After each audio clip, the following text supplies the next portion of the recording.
Paz do Senhor a todos, passando aqui para deixar uma palavra aí para sua vida, aqui no Jardim com Deus. Então, eu espero que seja bênção para sua vida essa meditação, como foi e como está sendo para minha. Amém? Então, vamos lá. Romanos 8, versículo 6, diz assim: a mentalidade da carne é morte e a mentalidade do espírito é vida e paz. O texto vai seguir dizendo que aqueles que querem agradar a Deus precisam obedecer às suas leis. Então, se a gente juntar com aquele versículo que diz que sem fé é impossível agradar a Deus, a gente vai entender que não basta ter fé, mas é necessário também obedecer os preceitos, os mandamentos, os estatutos de Deus para a vida humana, né? A questão é, o homem é criado com um poder específico, o poder de desobedecer a Deus. Isso está no homem e ele precisa lutar contra este poder que ele tem, contra esta vontade que ele tem, contra esses desejos que ele tem de desobedecer a Deus. Para nós é um pouco mais difícil do que era para Adão, mesmo ele tendo caído, ainda que fosse mais fácil para ele. Porque Adão foi criado com uma santidade perfeita. Adão foi criado em perfeição. Ele era a imagem e semelhança de Deus, tanto moralmente como provavelmente um aspecto físico do Messias, né? Então, assim, quando ele é criado perfeito. A imoralidade não está nele.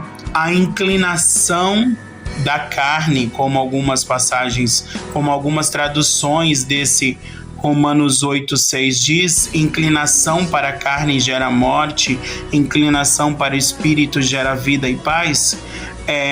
Essa inclinação não estava nele, essa inclinação era externa e materializada pelo quê? Pelaquela árvore do conhecimento do bem e do mal. Isso é desejável a nós. Cumprir o desejo da carne, a gente deseja isso. Isso faz parte do ser humano. Isso fazia parte de Adão também. Só que era externo a ele. Não estava dentro dele, estava fora dele. Estava materializado ali naquela árvore. Tanto que a Eva vai dizer que viu que era desejável e era agradável, parecia ser agradável ao paladar. Então ela vai e come. E a partir do momento que Adão come aquilo, isso que era externo, essa vontade, esse poder de desobedecer a Deus, que era externo, se torna interno. E hoje nós herdamos isso de Adão e nós lutamos contra isso todos os dias da nossa vida.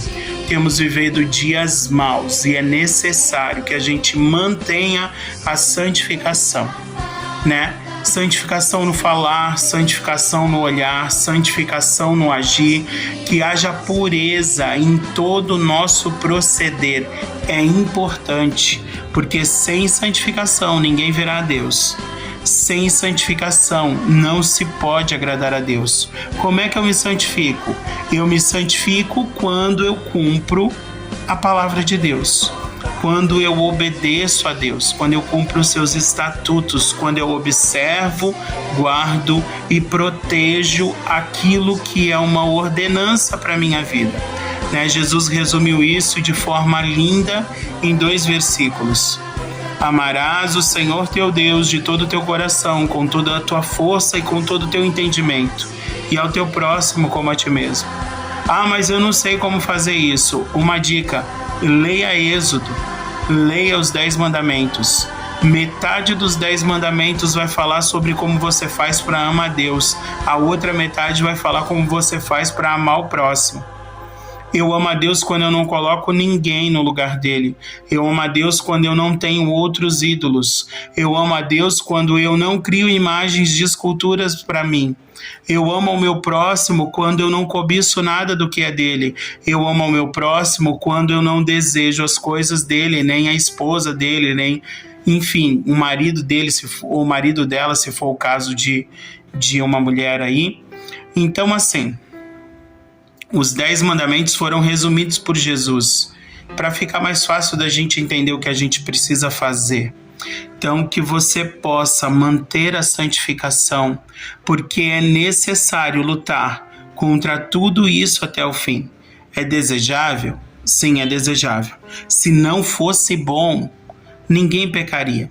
Se não fosse bom para a nossa carne, se não fosse agradável para a nossa carne, ninguém pecaria. Se fosse uma coisa que realmente causasse dor, se fosse uma coisa que realmente causasse um dano físico, ninguém pecaria. Só que realmente causa um dano físico. Talvez você não veja no momento, mas a palavra mesmo diz: o salário do pecado é a morte. A inclinação para a carne gera a morte, mas a inclinação para o espírito gera vida e paz. E isso tudo vai depender do que eu alimento mais. Eu tenho alimentado a minha carne ou eu tenho alimentado o meu espírito? Como eu alimento o meu espírito? Eu alimento o meu espírito buscando a Deus, jejuando, orando, lendo a sua palavra, meditando e procurando praticar a verdade, procurando praticar a palavra.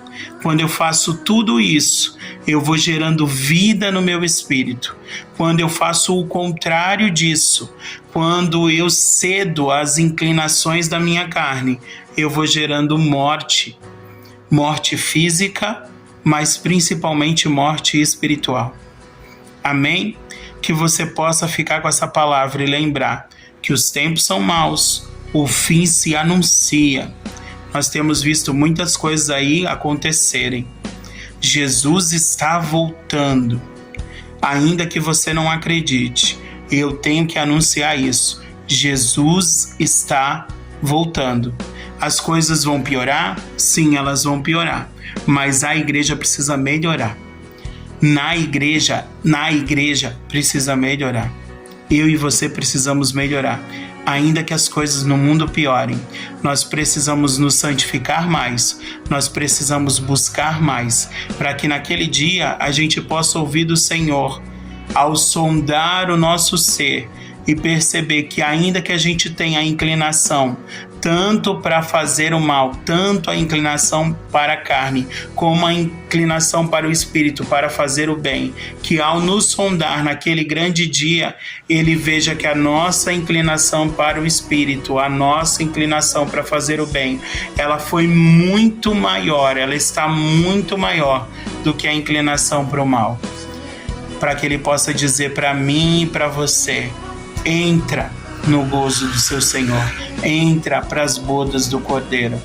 Ao invés de olhar para mim e para você e ver que a nossa inclinação para o mal, a nossa inclinação para a carne foi mais alimentada, e falar para a gente: apartai-vos de mim, vós que praticais o mal.